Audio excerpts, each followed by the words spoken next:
Selamat siang semuanya, selamat sore atau selamat malam, selamat pagi, tergantung jam berapa kalian menonton video ini.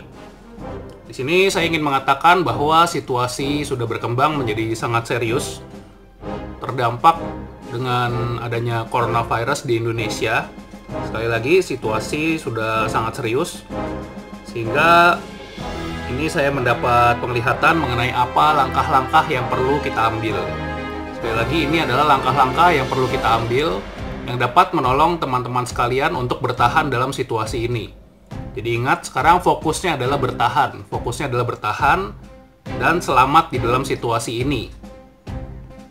Oke, yang pertama kita akan lihat di masa lalu. Di sini terjadi seperti kemunduran kreativitas atau tidak adanya kreativitas untuk bertahan dalam situasi seperti ini, mungkin karena keterkejutan dan sebagainya, sehingga diharapkan di masa sekarang kita berhenti untuk merenungkan hal-hal yang negatif atau berhenti untuk hanya berpikir, tapi kita harus mulai bertindak. Bertindaknya apa? Bertindaknya adalah melakukan hal-hal yang kreatif. Sekali lagi, teman-teman perlu untuk melakukan hal-hal yang kreatif untuk tetap bertahan di dalam situasi ini, bahkan bertahan sampai situasi ini berakhir.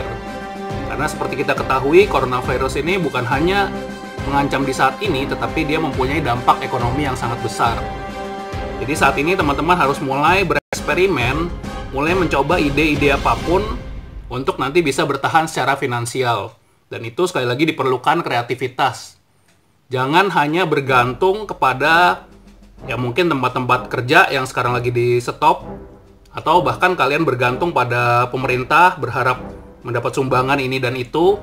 Bahkan kalau kalian menyalah-nyalahkan pemerintah atau menyalah-nyalahkan hal-hal lain, itu sudah bukan waktunya. Ingat, ini bukan waktunya lagi untuk mengeluh, bukan waktunya lagi untuk merenungkan hal-hal yang jelek, tapi sekarang adalah bergerak untuk keselamatan kita masing-masing.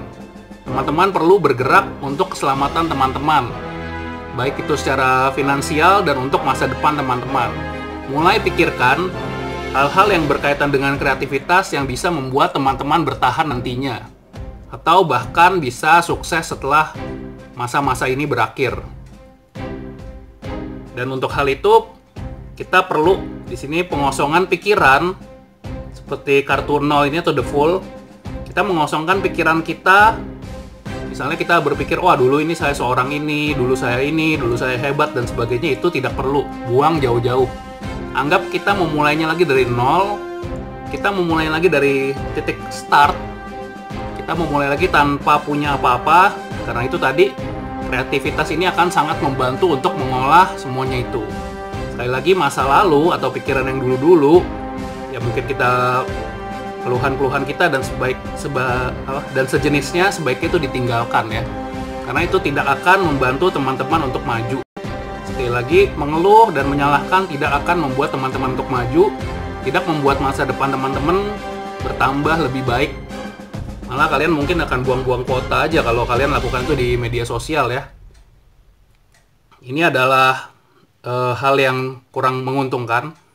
Untuk saat ini, yang harus dilepaskan adalah barangkali rencana-rencana masa depan yang sudah berantakan, atau harapan-harapan yang udah berantakan itu dilepaskan aja.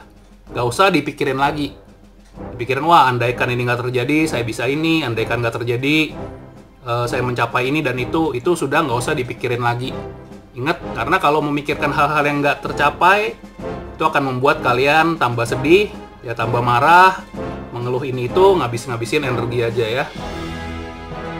Kemudian yang bisa dilakukan lagi berkaitan dengan pergaulan dan lingkungan serta feelings, ini adalah memanfaatkan sebanyak-banyaknya kesempatan untuk berinteraksi, tapi bukan berinteraksi secara langsung tentunya. Kita bisa berinteraksi melalui aplikasi-aplikasi yang ada, seperti aplikasi Zoom atau video call dan sebagainya, untuk tetap berinteraksi dengan orang-orang yang kita kenal, yang bisa membuat kita produktif, atau bahkan di saat ini bisa berinteraksi dengan keluarga atau orang-orang di rumah. Ini juga merupakan satu peringatan. Kenapa? Karena orang-orang yang berinteraksi dengan kita hari ini belum tentu besok mereka masih ada. Ini adalah suatu realitas. Belum tentu teman-teman kita yang kita bisa video call, bisa WA hari ini, belum tentu mereka masih ada besok. Siapa tahu mereka besok sudah diisolasi mereka dikarantina dan sebagainya, itu bisa terjadi. Sekali lagi, saya tidak ingin ngomong yang baik-baik aja, tapi ini adalah sebuah peringatan karena kondisi semakin serius. Yang berikutnya mengenai keuangan. Mengenai keuangan memang akan ada tekanan di sini, akan ada tekanan. Tapi sekali lagi, segala jenis tekanan itu kita jangan fokus ke sana. Jangan fokus bahwa sekarang nggak ada duit, sekarang susah, nanti nggak kerja gimana. Jangan fokus ke situ, tapi fokuslah ke perencanaan, ke kreativitas, dan kira-kira ide-ide apa yang bisa diterapkan saat ini untuk membantu teman-teman sekalian. Ingat, kalau kita berpikir dengan hal-hal yang mengikat kita yang buruk-buruk, itu nggak ada gunanya. Udah nggak ada uang, kalian masih pikirin nggak ada uang, ya terus apa gunanya coba? Ini juga sama, jadi ini align ya, semua kartu ini sudah dibuka align, dan ini nggak settingan, ini dibuka langsung. Ini juga artinya adalah kita keluar dari tekanan pikiran. Ketika kita bisa keluar dari tekanan pikiran, kita akan mendapatkan ilmu-ilmu yang baru. Jadi memang kondisi coronavirus ini selain dia berdampak negatif, tentunya dia juga berdampak untuk survival kita, dimana ketika kita berhasil survive dari situasi yang berbahaya, kita akan menjadi pribadi-pribadi yang lebih baik. Ya nggak tahu apakah teman-teman setelah ada ide-ide tertentu, ketika diterapkan itu bisa ya membuat kondisi kalian lebih baik, bahkan dari sebelum adanya coronavirus ini. Itu nggak menutup kemungkinan. Ini adalah yang terpenting ini. Ini mengenai dorongan atau hasrat. Di sini banyak sekali ya kita merasakan adanya kemarahan, terutama ya, kesedihan, terus pokoknya feeling-feeling yang nggak enak. Itu semua terus terang itu juga berkontribusi untuk membunuh kreativitas teman-teman, membunuh kemampuan kalian untuk maju. Kenapa? Karena ini akan membuat kalian ya tadi, yang ngomel-ngomel di medsos, nyinyir-nyinyiran, ya mungkin zaman sekarang apa tuh, cebong-cebongan, kadrun-kadrunan, itu apa gunanya? Ini, sampah-sampah ini adalah sesuatu yang berbahaya kalau kita simpan terus. Karena udah setiap hari di rumah, terus kita habiskan dengan berantem sama orang di media sosial. Ini nggak ada gunanya sama sekali. Tapi ya ini yang terjadi. Nggak ada kerjaan, ribut sama orang di internet. Ini nggak ada gunanya. Mulai kurangin ini, karena ini bener-bener nggak akan membantu sama sekali.